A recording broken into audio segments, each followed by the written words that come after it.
Oke, terima kasih Mr. Han atas waktunya. Selamat malam Bapak-Bapak, Ibu-Ibu. Perkenalkan nama saya Dr. Madam, Swastiastu. Assalamualaikum warahmatullahi wabarakatuh. Shalom, nama budaya dan salam kebajikan untuk kita semua.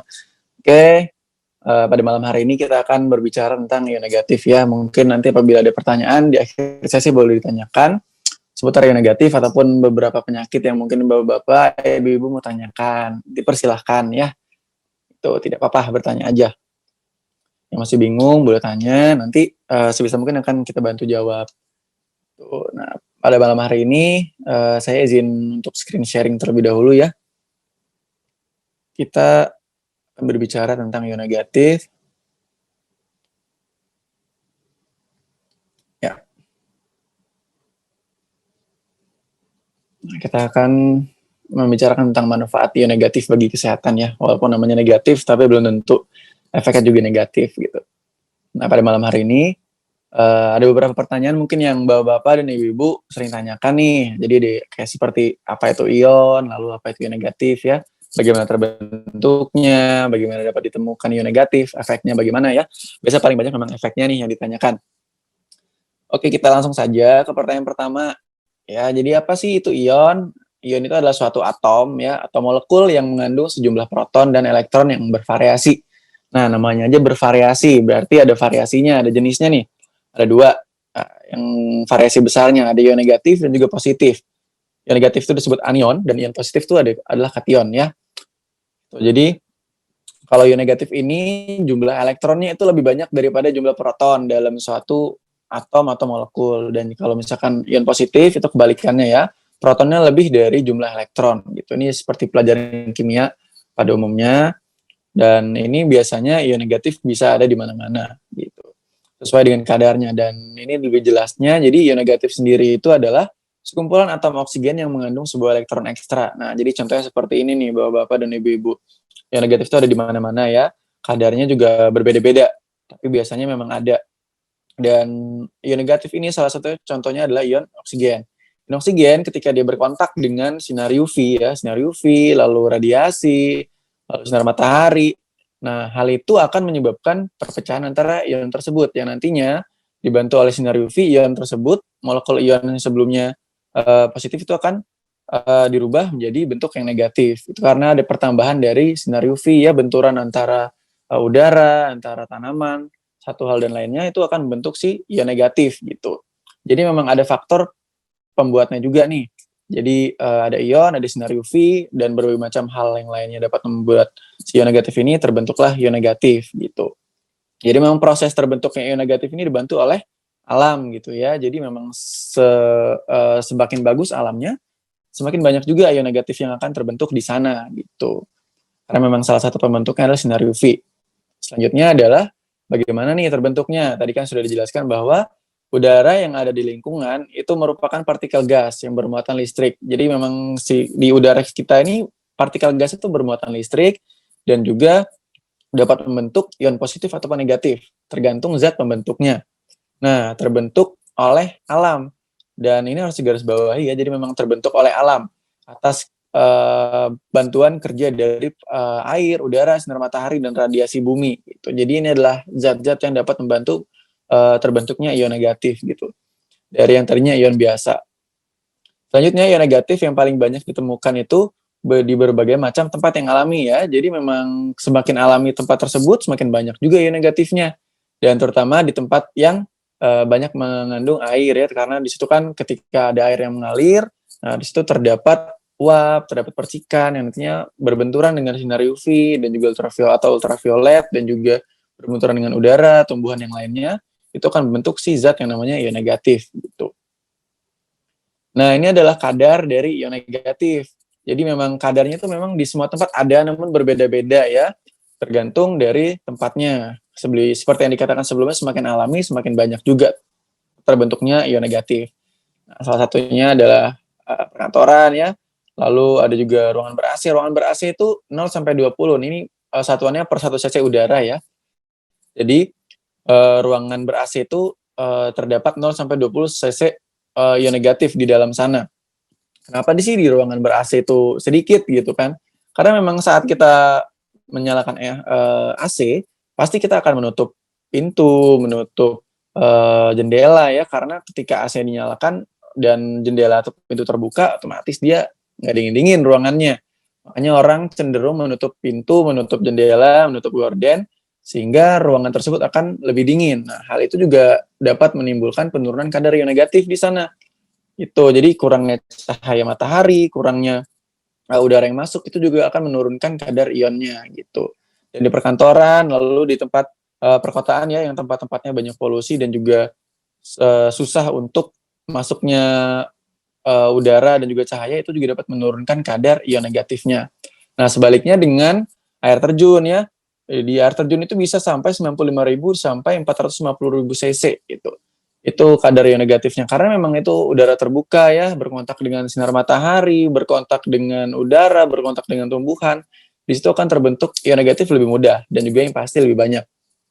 Itu selanjutnya adalah di tempat-tempat seperti hutan dan juga rumput ya, itu otomatis banyak juga dan kandungannya juga berbeda-beda masing-masing tempat. Ini dari penelitian beberapa didapatkan kandungannya seperti ini ya. Kalau misalkan di hamparan rumput itu bisa 5.000 sampai 50.000, di hutan itu bisa 50.000 sampai 100.000 ya. Yang paling banyak memang di air terjun karena dia kan bergerak airnya. Lalu air terjun akan berbentuk uap. Nantinya bisa juga partikel-partikel air itu akan bantu terbentuknya si ion negatif gitu. Nah, kadar ion negatif nih yang dapat diterima oleh tubuh. Pertama 1.000 sampai 2.000 ya, itu baik untuk kesehatan.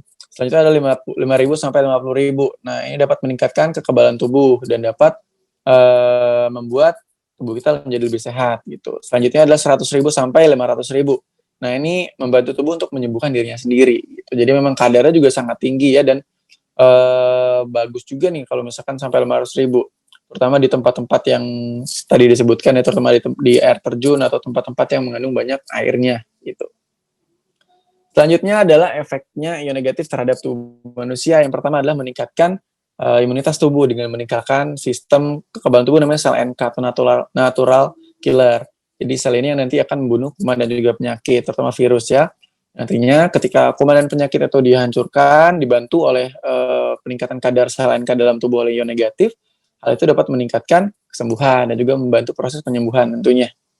Selanjutnya adalah memperbaiki sirkulasi darah dan juga meningkatkan sistem kerja jantung.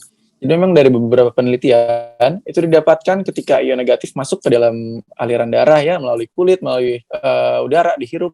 Nah, dia akan membantu sel darah merah kita itu berikatan dengan oksigen.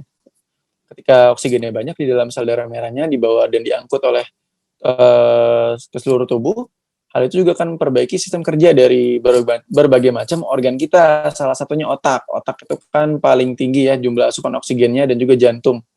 Nah, jadi kalau misalkan asupan oksigennya bagus dan terdistribusi dengan baik, nah itu juga kan meningkatkan aliran darah dengan baik, itu juga dapat menyehatkan tentunya. Dan selanjutnya, dia dapat memperbaiki kualitas tidur ya dengan meregulasi hormon serotonin ketika terdapat banyak sekali ion negatif. Selanjutnya adalah meredakan sakit yang berhubungan dengan alergi dan pernafasan gitu. Jadi memang ketika ion negatif itu masuk ke dalam udara, masuk ke dalam saluran pernafasan, masuk ke dalam aliran darah melalui pori-pori kulit, nah dia itu akan meningkatkan kekebalan tubuh dan juga menghancurkan si zat-zat yang dapat menyebabkan alergi gitu. Jadi contohnya seperti di bagian paru-paru itu, jadi dapat mempercepat pengeluaran dari dahaknya gitu dengan mempercepat pergerakan dari rambut-rambut yang ada di paru-parunya gitu. Jadi dan itu sifatnya tetap suportif ya Bapak-bapak dan Ibu-ibu. Selanjutnya dengan mengurangi rasa nyeri. Ion negatif juga bisa menurunkan kembang nyeri gitu. Selanjutnya adalah meningkatkan aliran oksigen ke otak sehingga dapat meningkatkan kewaspadaan ya. Tadi kan dikatakan juga dari ion negatif ini dia dapat mengikat oksigen itu lebih banyak di bagian sel-sel darah kita. Ketika sel-sel darah kita kandungan oksigennya cukup dan juga terdistribusi dengan baik ya ke otak, ke jantung, maka fungsi otak dan juga jantung akan bekerja lebih optimal gitu. Selanjutnya adalah menghilangkan kuman di udara serta partikel penyebab iritasi udara. Salah satunya adalah kuman TB ya. Jadi beberapa penelitian menyimpulkan bahwa ion negatif sendiri ketika kadarnya tinggi itu akan mencegah penyebaran dari kuman TB terutama di udara, karena kan TBC itu adalah penyebarannya biasanya lewat droplet dan juga aerosol ya, bisa terbang-terbang di udara. Nah, kalau misalkan dibantu dengan penggunaan ion negatif, kuman TB ini tidak bisa berkembang dengan baik di tempat-tempat yang banyak sekali kandungan ion negatifnya, gitu. Selanjutnya adalah mengurangi alergen dari udara.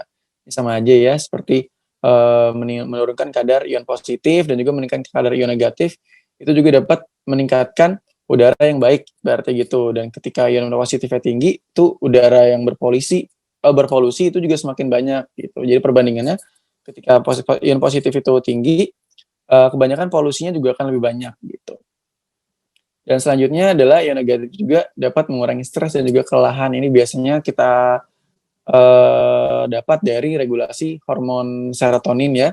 Dimana kalau misalkan hormon serotonin beregulasi dengan baik, pasien akan bisa lebih nyaman, lalu aliran darah juga lebih lancar, dan pasien juga akan mengalami perbaikan gitu dari gejala stres juga kelelahannya. Gitu. Karena kalau aliran darah baik, imunitas baik, orang tersebut akan bekerja lebih optimal. Oke, mungkin itu dari efek dari ion negatif. Dan tentu saja tetap sifatnya suportif ya. Jadi memang obat-obatan primer itu harus kita berikan dan juga kita juga harus mendiagnosis penyakit yang diderita oleh pasien.